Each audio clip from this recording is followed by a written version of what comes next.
Hello friends, class 10th में आज हम एक्सरसाइज 1.2 करेंगे। चैप्टर का नाम रियल नंबर है, एनसीईआरटी मैथमेटिक्स। क्लास 10th में आज हमें एक्सरसाइज 1.2 में क्वेश्चन नंबर 1 करने में। उससे पहले आपको बता देता हूँ रियल नंबर में क्या होते हैं। देखो, हमने देखा था रियल नंबर क्या होते हैं। जितने भी आज तक हमने नेगेटिव पॉजिटिव जितने भी नंबर सुने सारे रियल नंबर होते हैं। इसको हमने 2 पार्ट में डिवाइड किया।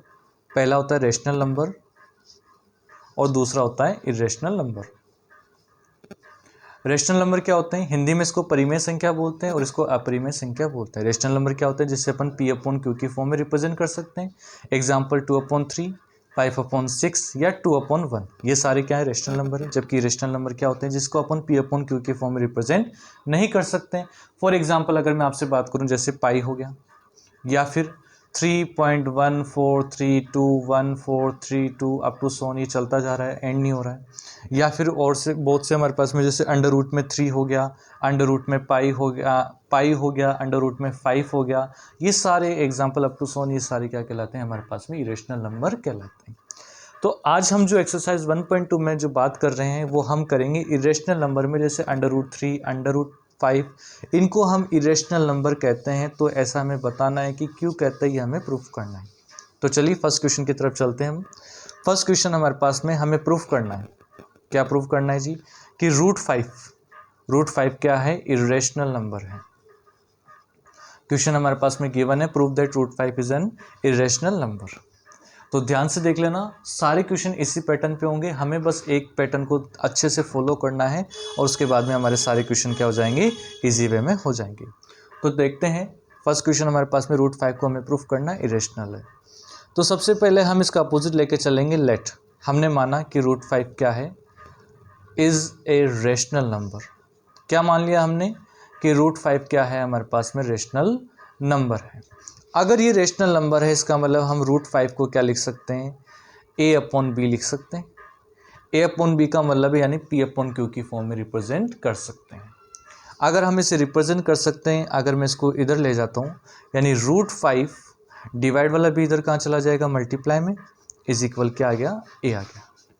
अब मैं दोनों तरफ क्या करता हूँ, स्क्वायर कर देता हूँ, स्क्वायरिंग बोथ साइड।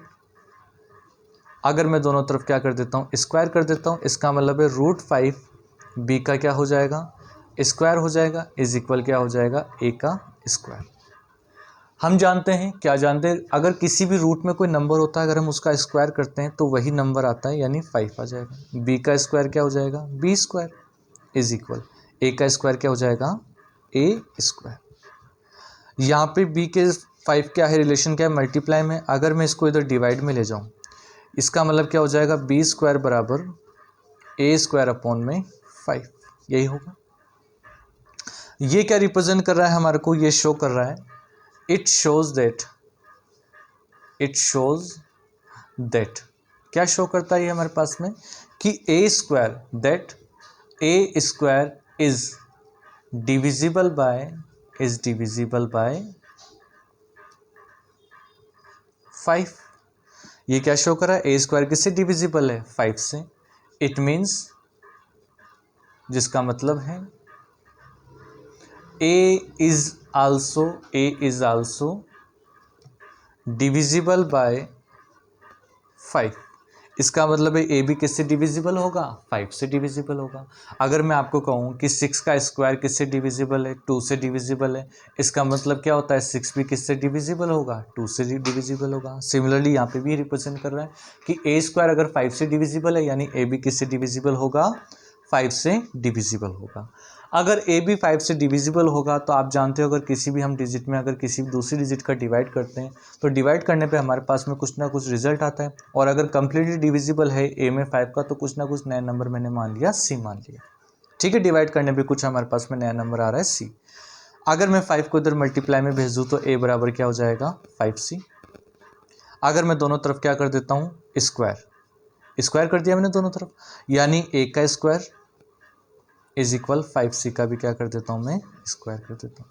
ए का स्क्वायर क्या होता है, ए स्क्वायर, इज इक्वल 5 का स्क्वायर क्या होगा, 25, सी का स्क्वायर क्या होगा, सी स्क्वायर। यहाँ तक कोई डाउट नहीं। इस इक्वेशन में 1 नाम दे देता हूँ, इस इक्वेशन मैंने 2 नाम दे दिया। अब मैं लिखता हूँ, put value of equation 2 in equation 1।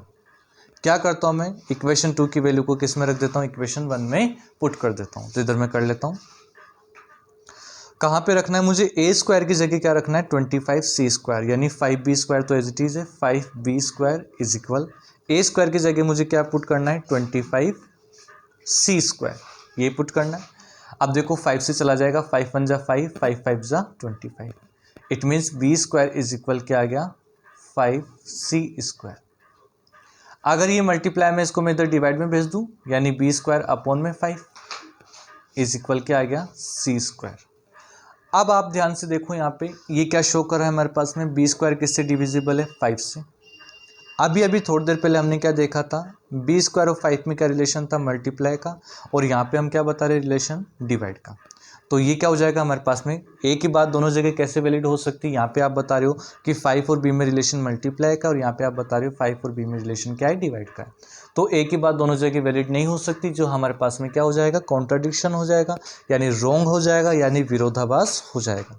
तो इसी बात को मैं लिखवाने में हूँ। यहाँ तक कोई डाउट, अगर उम्मीद करता हूँ आपको समझ में आ गया होगा। अगर नहीं समझ में आया तो पॉज करके वीडियो को वापस शुरू से देखें, फिर भी नहीं समझ में आया तो आप मुझे कमेंट बॉक्स में बताना, मैं आपके लिए और क्वेश्चन अच्छे से एक्सप्लेन करूँगा। ठीक है, यहाँ पे हमने देखा, अब इसे मैं लिखता हूँ, कहाँ पे लिखता हूँ, यहाँ पे लिख देता हूँ। अच्छा, सेम लाइन लिखूंगा, it shows that b² is divisible by 5, it means b is also divisible by 5। यही बात मैं यहाँ पे लिखने में हूँ। तो देखो इसे मैं रफ कर देता हूँ। यहाँ पे इस लाइन को देखते हुए मैं लिखता हूँ, यहाँ पे हमने देखा कि b² किससे डिविजिबल है 5 से, तो ये लिखता हूँ, it shows that what shows b² is divisible by 5। it means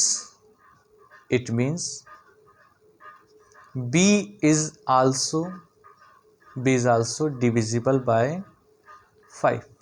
ये क्या शो करता है कि b² अगर डिविजिबल है 5 से, यानी b भी किससे डिविजिबल होगा 5 से, विच इज कॉन्ट्राडिक्ट, जो कि क्या हो जाएगा, गलत हो जाएगा। अच्छा, एग्जाम में अगर आपको ये वर्ड नहीं आया याद में कि कॉन्ट्राडिक्ट, अगर इतना कॉम्प्लिकेटेड लग रहा है तो आप ये लिख सकते हो which is wrong, which is contradiction, या फिर which is wrong. So √5 is N irrational number. ये क्या शो करता है कि √5 क्या है हमारे पास में, इर्रेशनल नंबर है। उम्मीद करता हूँ आपको समझ में आया होगा। अगर नहीं समझ में आया होगा तो फिर से अपन एक क्वेश्चन करेंगे जिसमें √3 या √2 लेकर के हम इसको फिर से सॉल्व करेंगे।